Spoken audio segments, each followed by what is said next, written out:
हमें भूत बंगले का पहला सॉन्ग सुनने को मिला, राम जी आके भला करेंगे, मगर उससे पहले अपन बात करेंगे एकाकी चैप्टर 5 की।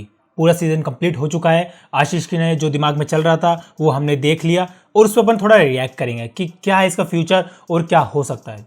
देखिए, एक यूट्यूबर होने के नाते मेरे को भी एक रहता है कि मेरे भी चैनल पे कितने व्यूज़ आ रहे हैं, मैं कितना ग्रो कर रहा हूँ, मैं कहाँ तक पहुँचूंगा मुझे नहीं पता।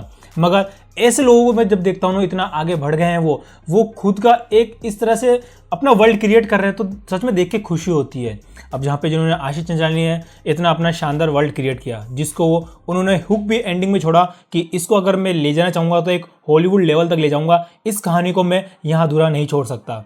क्योंकि कहानी की अगर बात हुई है, अगर अपने पैर फैला नहीं है तो क्यों ना थोड़े बड़े पैर फैलाए जाए। अब देखिए, जो इसका चैप्टर 5 आया है ना, मैं बोलूँगा ये बूम करेगा। यही है इस पूरे सीजन का ये एकमात्र चैप्टर। मैं बोलूँगा अगर आप ना शुरुआत के 4 एपिसोड भी ना देखो ना, डायरेक्ट आके फिनाले भी देख लूँगा, तब भी आपको समझ में आ जाएगा कि हो क्या रहा है।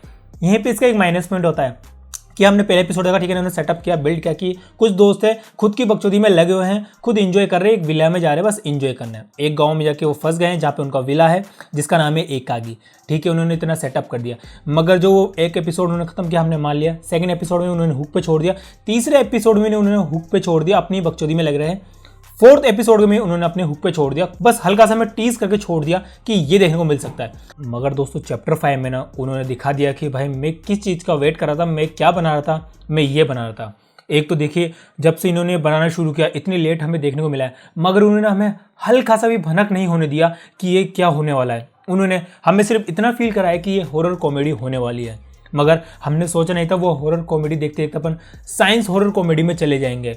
मगर ये कहने को हॉरर कॉमेडी है, मगर जो लास्ट का चैप्टर 5 है उसमें आपको कोई कॉमेडी देखने को नहीं मिलती, कोई कॉमेडी सुनने को नहीं मिलती। फुल ऑन सीरियस चल रहा है, एक्सप्लेनेशन किया जा रहा है, क्या है क्या नहीं है वो हमें बताया जा रहा है। अब देखिए, आशीष के थ्रू हम ये समझ सकते हैं कि वो अपने प्लैनेट का जो कि वो उन्होंने माइंड में क्रिएट किया है उसको ना छोड़ के वो अर्थ को टीज कर रहे हैं कि हमारा भी हाल फ्यूचर में आके ऐसा हो सकता है। हम इंसान भी ऐसे है, जिसके पास ज़्यादा पावर है वो उसका उतना ज़्यादा यूज़ करता है। देखिए, इसमें जिस तरह से उन्होंने समझाने की कोशिश की है कि हमेशा पावरफुल आदमी ना कमज़ोर व्यक्ति पे हमला करता है। व्यक्ति मान लीजिए, इंसान मान लीजिए, एलियंस मान लीजिए, जो आपके ऊपर है। हम भी चींटियों को उसी तरह समझते हैं, वो भी हमारे लिए एलियन है और उनके लिए भी हम एलियन है। कैसे हम उनको अपने पैरों से रौंद देते पर हमें पता नहीं रहता, अपने बाइक की टायर से या झाड़ू से, वो इसी तरह से इस वर्ल्ड को क्रिएट करना चाहते हैं। कि उन्होंने बताया कि हम गैलेक्सी में अकेले नहीं है, कि कहीं ना कहीं कोई ना कोई अपने लिए लड़ ही रहा है। कि आशीष ने जो अपने दिमाग के अंदर चल रहा है ना वो दिखाया ना, मुझे काफ़ी अच्छा लगा, खासकर इसका चैप्टर 5। और दोस्तों, इस पे अपन एग्री भी करेंगे। देखिए, जिस तरह से इन्होंने फिल्म मेकिंग में उतरे हैं, डायरेक्ट उतर के इतनी बड़ी सीरीज डायरेक्ट की है तो सैल्यूट है। हाँ, इसमें कमियां हैं, वो टॉप लेवल नहीं है, मगर इन्होंने खुद भी बोला आशीष भाई ने कि इसको भी उसी तरह जज करना जैसे हम और प्रोडक्शन लेवल वाली चीज़ों को जज करते हैं, हाई क्वालिटी वाले जो बड़े बड़े बैनर्स के अंदर बनती है। उन्होंने कहा इसको भी उसी तरह जज करना, तो मैं आगे ध्यान रखूँगा। और अगर कई लोग आके बोलेंगे कि भाई क्या मार्वल्स की कॉपी बना दी, क्या इन्होंने मांस मसाला बना के डाल दिया, तो दोस्तों मैं आपको बोलूँगा आप जाके ना कुछ और ट्राई कीजिए, आपके लिए ये कंटेंट है भी नहीं। मगर आप भी सोचिए, आपके दिमाग के अंदर जो स्टोरी चल रही है वो एक स्क्रीन पे उतारना, उसे कन्विंस करना, लोगों को बताना और उसमें बिलीव दिला देना। सच में आप भी बताना, आप भी इस चैप्टर के एंडिंग में आते आते बिलीव करने लगे अगर एलियंस होंगे तो क्या करेंगे क्या नहीं करेंगे। और हाँ, आशीष ने इस बात का भी ध्यान रखा है कि इस जो स्टोरी है वो थोड़ा लोगों से अलग हो, कि बाकियों की तरह नहीं हो कि बस वो आ गए ऐसे कर रहे हैं वैसे कर रहे हैं। कि उन्होंने अपने ग्राउंडेड रखते हुए ह्यूमंस को भी दिखाते हुए कि अर्थ एक दिन खत्म हो रहा है, पानी खत्म हो रहा है, मगर हमें दूसरा प्लैनेट सर्च करना पड़ेगा, हमें जाकर ढूंढना पड़ेगा, वो चीज़ इन्होंने यहाँ पे कवर करने की कोशिश की है। मगर एंडिंग में जिस तरह से वो आके हमें हुक पे छोड़ के गए कि इसकी अगर आपको मूवी देखने को मिल जाए या इसकी और सीरीज़ देखने को मिल जाए, या कोई बड़ा बैनर हाउस इनको बोले कि चलिए मैं आपके पैसे खर्च करता हूँ, इसको बनाइए, क्रिश तो हमें पता नहीं कब देखने को मिलेगी, मगर एकाकी को आगे बढ़ाइए। और हाँ, इसमें जो मुझे एक कैरेक्टर किक किया जिसकी आवाज़ मुझे शरद किलकर जैसी लगी, भाई इस बंदे ने जब इसका स्टार्टिंग में आया तो मैं बोला इस बंदे का रोल बस इतना सही है, मगर नहीं भाई, आशीष ने भी इस हीरो को बचा के रखा था एंड के लिए। भाई ये कैरेक्टर किस तरह से पुल ऑफ कर रहा है, माना कि उसको एलियन कंट्रोल कर रहा है, मगर एलियन के अंदर भी कोई इमोशन चल रहे हैं, वो उसको भी इसको कन्विंस कर रहा है, वो अपनी आंखों से दिखा रहा है। बंदे ने, मैं बोलूँगा चुम्बेश्वरी सबसे बोलूँगा, सबसे मेरे को इसकी एक्टिंग, इसकी परफॉर्मेंस मुझे बेस्ट लगी। इसने जो अपने इस लेवल पर काम किया है ना, अगर मैं बोल रहा हूँ स्टोरी जो बता रहा है अगर वही पावरफुल ना होता ना तो हमने यहाँ पे कहीं ना कहीं इसका माइनस पॉइंट निकाल लेते हैं। मगर इसने जिस तरह से एक्सप्लेन किया अपनी इस भारी आवाज़ के अंदर अपने इमोशन को, मैं बिलीव कर गया कि भाई अपना एलियन ही है, वो बता रहा है कि हम यहाँ से आए, यह कर रहे हैं, वो कर रहे हैं। वो सच में मैं सैल्यूट बोलूँगा इस चीज़ को, इनकी परफॉर्मेंस को। मगर यहाँ पे दिखता भी है कि आशीष ने कोशिश भी की कि हम जैसे नॉर्मल लोग बात करते हैं कि मूवीज़ के अंदर कि अरे यही नहीं होना चाहिए था, अरे यार ये होना चाहिए था, कि नहीं यार इसको ऐसे भी कर सकते थे, उन्होंने भी यहाँ पे किया ही होगा वो चीज़, और यहाँ पे देखने को मिलती भी है। मगर मैं तो बस इतना ही आके बोलूँगा कि इसका फ्यूचर मुझे ब्राइट दिखता है।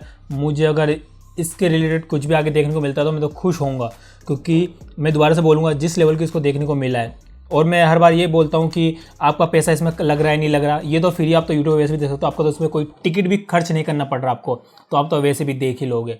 मगर सच में वर्थ इट है। लास्ट वाला चैप्टर मैं उसके लिए बाय करने के लिए तैयार हूँ, और फ्यूचर में इससे भी कुछ बड़ा देखने को मिलता है, जो कि बहुत लंबा टाइम है, बहुत टाइम लगेगा उसके लिए भी 2-3 साल भी हो सकते हैं, ज़्यादा 3 साल या 4 साल तक भी हम वेट करना पड़ सकता है। आशीष ने जिस जोनरा को छेड़ा है ना, सबके अंदर क्यूरियोसिटी होती है इस जोनरा को लेके, चाहे बूढ़ा हो, बच्चा हो, जवान हो, कैसा भी हो, इसको लेके लोग बात ही करते रहे। एरिया 51 हो गया, ये एलियंस के रिलेटेड बात हो गया ना, लोगों को इसमें क्यूरियोसिटी रहती है। वैसे आप मुझे तो ये आपको कैसा लगा। अब बात करते हैं हमें भूत बंगला का जो नया गाना आया है, राम जी आके भला करेंगे।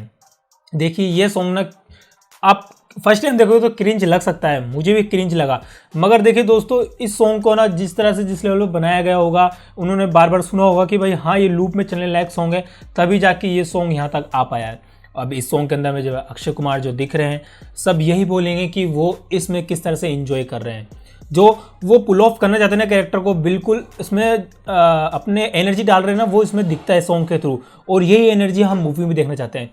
मैं बोल रहा हूँ प्रियदर्शन के साथ वो इतनी साल बाद हमें देखने को मिलने वाले, तो सबकी होप ना वैसे ही 10 गुना बढ़ गई है। मगर मैं बोलूँगा इस सॉन्ग की वजह से ना तो कईयों की उम्मीद ना मुझे लग रहा है कम होने वाली है, क्योंकि वो जो सोच रहे थे ना कि वो हरे राम हरे कृष्ण वाला उसमें वाइब देखने को मिलेगा, वैसा लोगों को ये हाइप अप शायद नहीं मिल पाया।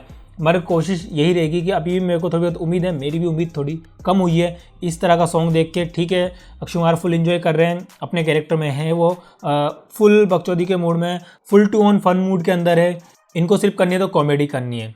अब ये सॉन्ग देख के देखिए, अगर मूवी को जज करने जाए तो मैं बोल रहा हूँ जो वो हमें आजकल के टिपिकल मूवीज़ देखने को मिल रही है ना हॉरर के अंदर, शायद हमें यही देखने को मिल जाए।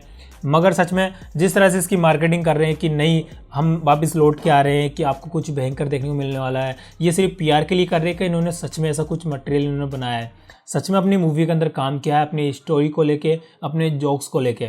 वैसे कास्ट पूरी वही है।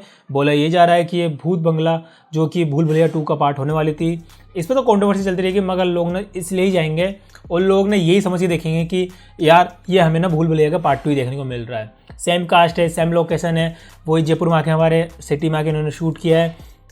शूटिंग में तो मैं जा नहीं पाया, पर एक्साइटेड हूँ, देखेंगे 10 अप्रैल को आ रही है मूवी। पहले डेट आगे खिसकाते हैं, फिर एकदम से बोलते कि नहीं हम वापस 10 को ही आ रहे हैं, देखना रहेगा। वैसे आपके सोच तो आपने गाना सुन लिया, देख लिया, और आप उस मूवी के लिए एक्साइटेड हो या नहीं मुझे कमेंट बताइए, और फिर मिलेंगे कोई नई वीडियो के अंदर। तब तक देखते रहिए सिनेमा घर।